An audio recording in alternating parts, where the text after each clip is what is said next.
ستم کچھ اہل حشم میخانہ گرانے آئے تھے، کچھ اہل ستم کچھ اہل حشم میخانہ گرانے آئے تھے، دہلیز کو چوم کے چھوڑ گئے، دیکھا کہ یہ پتھر بھاری ہے۔ زخموں سے بدن گلزار سہی، تم اپنے شکستہ تیر گنو، خود ترکش والے کہہ دیں گے یہ بازی کس نے ہاری ہے۔ سوچا ہے کفیل اب کچھ بھی ہو، سوچا ہے کفیل اب کچھ بھی ہو، ہر حال میں اپنا حق لیں گے، عزت سے جیے تو جی لیں گے یا جام شہادت پی لیں گے۔ السلام علیکم ورحمۃ اللہ وبرکاتہ۔ میں حافظ عبد المعبود، ایک بار پھر استقبال ہے آپ کا ہمارے یوٹیوب چینل۔ میرے عزیزوں، دوستوں اور خاص میرے نوجوان بھائیوں، میں نے اور آپ نے زندگی میں 1000 مرتبہ علماء کو اور حافظوں کو مدرسے کے لیے تعاون اور چندہ لیتے ہوئے دیکھا ہے۔ میری دعا ہے کہ اللہ رب العزت انہیں بہترین اجر عطا فرمائے، اور دل سے دعا ہے کہ اللہ رب العزت ان مدرسوں کو چندوں کی بلا سے غنی کر دے۔ یہ علماء کب تک جھولی پھیلا پھیلا کر آپ سے مانگتے رہیں گے؟ لوگوں کچھ تو سوچو، کچھ تمہارا بھی تو حق بنتا ہے۔ اس بے حسی اور بے دردی نے آج سینماؤں کو پکا کر دیا اور مدرسے آج انہی کچی دیواروں پر کھڑے ہیں۔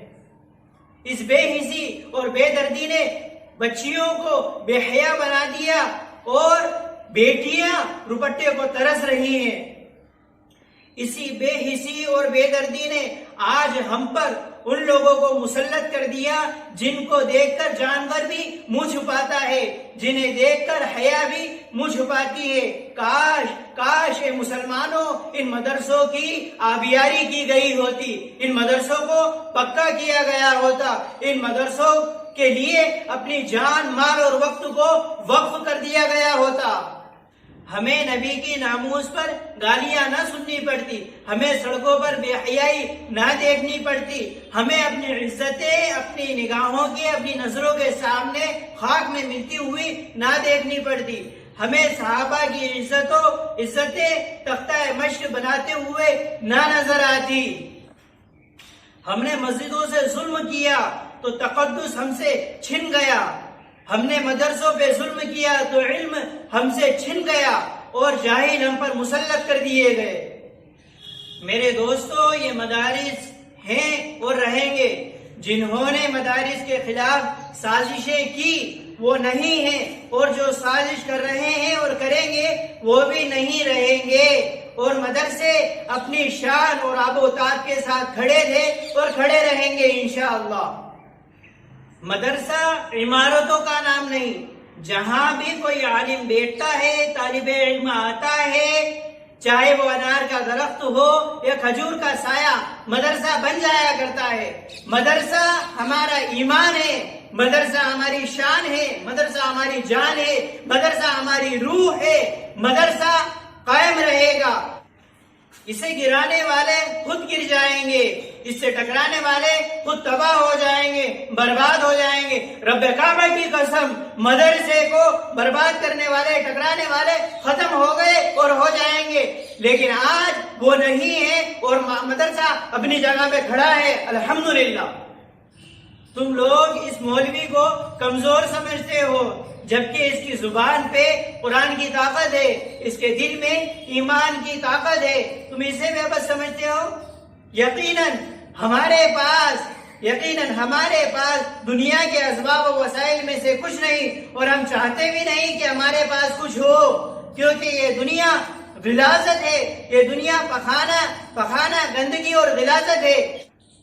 ہمارے ساتھ رب کی محبت ہے، رب سے مناجات کا اپنا مزہ ہے، ہمارے پاس قرآن کی آیتیں ہیں، ہم کسی بدمزاج کو سجدہ نہیں کرتے۔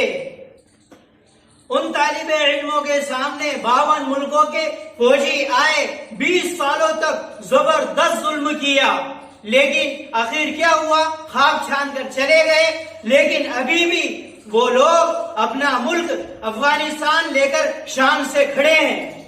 مسلمان مولویوں پر بہت ستم ڈھائے گئے، لیکن مولوی نے اپنا رنگ نہیں بدلا، اپنا مزاج نہیں بدلا، اپنی شکل نہیں بدلی، اپنا طرز نہیں بدلا۔ میرے دوستوں، میرے عزیزوں، ان مدرسے میں جو دکھایا جاتا ہے، جو سکھایا جاتا ہے، جو پڑھایا جاتا ہے، وہ بہت اونچا ہے، وہ بہت اونچا ہے۔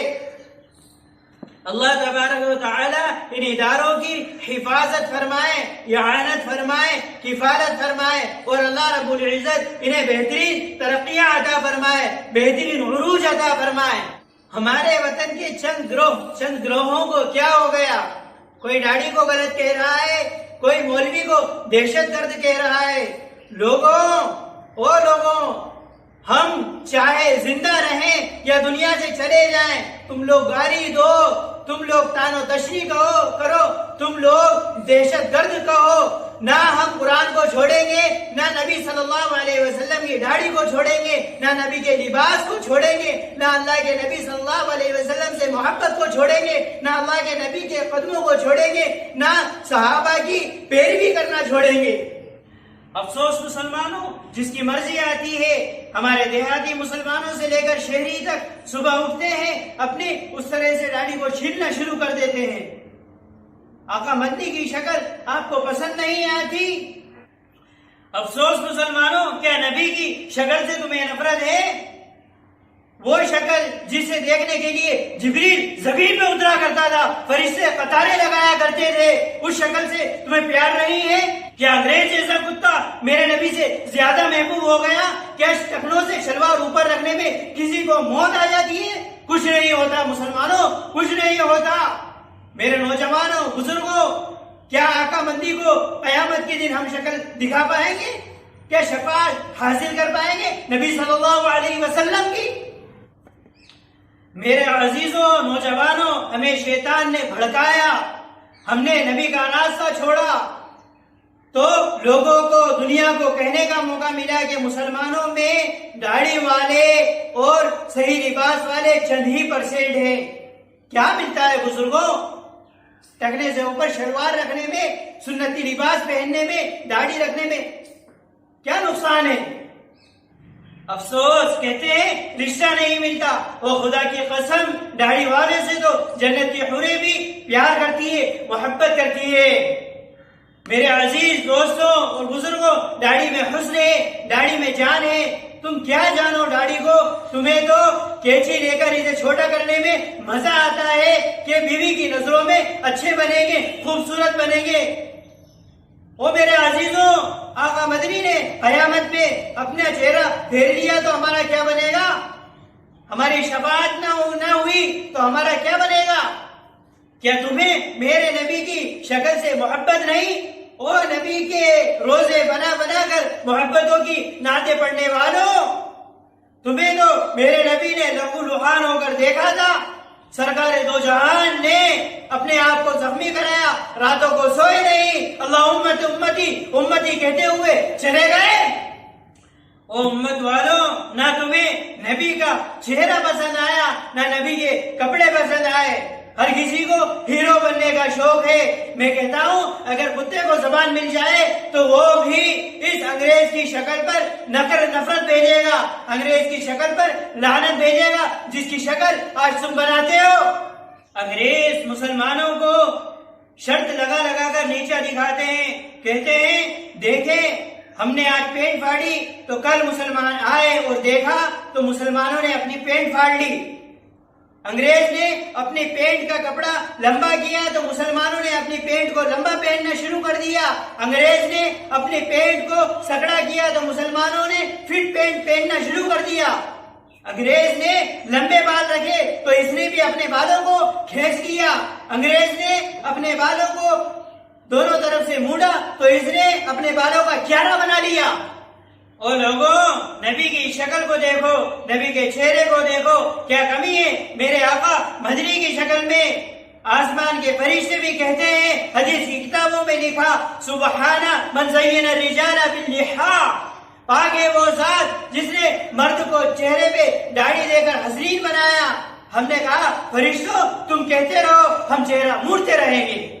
صبح کا ٹائم ہو گئے، اس طرح ہاتھ میں اور نبی کی سنت کو نالی میں ڈال رہا ہو۔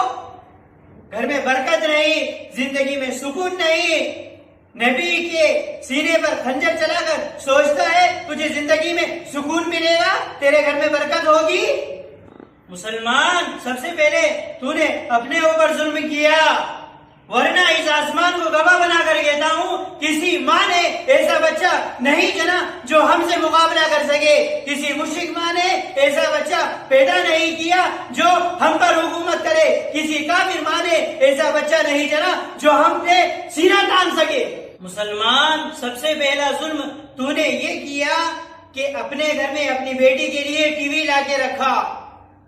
افسوس، مر جاتا تو اس سے پہلے ایک ہندو تیرے گھر میں آ کے تیری بیٹی کے سامنے ناچے گا، تیری بیٹی کے سامنے امیتابھ بچن آ کے ناچے گا، تیری بیٹی کے سامنے سچن تندولکر اپنی گیند کو پینٹ پر رگڑے گا، کیا اچھا ہوتا تو مر جاتا یہ کرنے سے پہلے؟ کیا بچا ہے ہمارے دامن میں آج؟ مسلمان، تو بے حیائی اور بزدلی سے توبہ کر لے، اللہ تعالیٰ قادر ہے اس نظام کو بدل دیں گے، لیکن مصلحت ہر شخص کو زندہ رہنے کا شوق اور جذبہ۔ زندگی ایک امتحان ہے، جتنی جلدی ختم ہو، جتنی جلدی شہید ہو کر شہادت کا تاج ہمیں مل جائے، ہماری زندگی سرخرو ہو جائے۔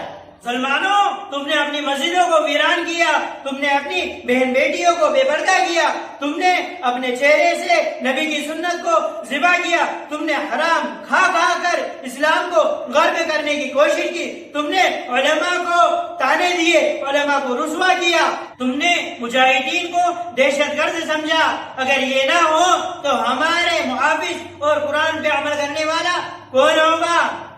ساری قوم بستر پر سو گئی، ہر شخص کو نوٹ گننے سے اور عمر میں برکت کہ مروں نہ، صرف زندہ رکھے، اللہ زندہ رکھے، چاہے غلامی والی زندگی ہو، چاہے ہماری چھاتیوں پر ایمان کے جنازے نکالے جا رہے ہوں، چاہے لوگ ہمارے عزتوں کو پامال کر رہے ہوں۔ مسلمان، تجھے تو آج شہادت کی موت کا بھی جذبہ نہیں رہا، کیا ہو گیا تجھے آج؟ ہم کہتے ہیں شہید کو رب کی زیارت ہوتی ہے، لوگ کہتے ہیں کہ شہید مسکرا کیوں رہا ہوتا ہے؟ اس وقت گولی لگنے کا درد ہوتا ہے، اس وقت تو خوف آتا ہے۔ کہا گیا قرآن میں، سورہ یوسف پڑھ کے دیکھو، عورتوں نے کہا تھا زلیخا تو یوسف پر عاشق ہو گئی، زلیخا نے کہا آؤ تم بھی آؤ اور آ کر دیدار کرو، ہر ایک کے ہاتھ میں پھل اور چھریاں دے دی اور یوسف علیہ السلام سے کہا کہ آپ نکلیں۔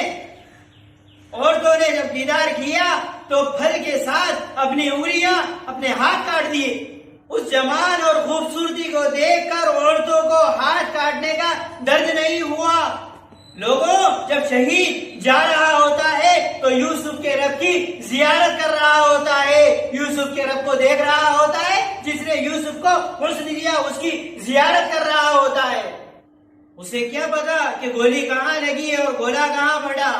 وہ جب جا رہا ہوتا ہے تو رب کریم کی زیارت کر رہا ہوتا ہے، اسے مزہ آتا ہے، اور اتنا مزہ آتا ہے، ایسا مزہ آتا ہے کہ نہ وہ مزہ جنت کی حور میں ہے، نہ وہ مزہ جنت کی شہد میں ہے، نہ وہ مزہ جنت کے دودھ میں ہے، ایسا مزہ اسے آ رہا ہوتا ہے۔ اٹھاؤ بخاری شریف اٹھا کر دیکھو، او بخاری کے نام پہ لڑانے والوں، بخاری کی ان حدیث کو بھی آ کر ذرا پڑھ لیا کرو جس میں شہید کی شہادت کا تذکرہ ہے۔ اللہ تعالیٰ جنتیوں سے فرمائے گا کون دنیا میں جانا چاہتا ہے؟ سارے جنتی کہیں گے نہیں جاتے، نہیں جاتے۔ صرف شہید کھڑا ہو کر کہے گا کہ رب کریم 10 مرتبہ دنیا میں بھیج دے تاکہ وہ شہید ہونے کا، وہ گولی لگنے کا اور وہ تیری زیارت ہوئی تھی اس کا مزہ مجھے اور آ سکے، پھر جا کے تیرے نام پہ کٹوں، تیرے نام پہ شہید ہوں، پھر جنت میں آ جاؤں۔ کوئی مجنوں سے پوچھے کہ تو دنیا کی لیلا کے لیے جب پتھر کھا رہا تھا تجھے کتنا سکون مل رہا تھا، اور کوئی شہید سے پوچھے کہ تو رب کعبہ کے لیے تیر کھا رہا تھا تو تجھے کتنا سکون مل رہا تھا۔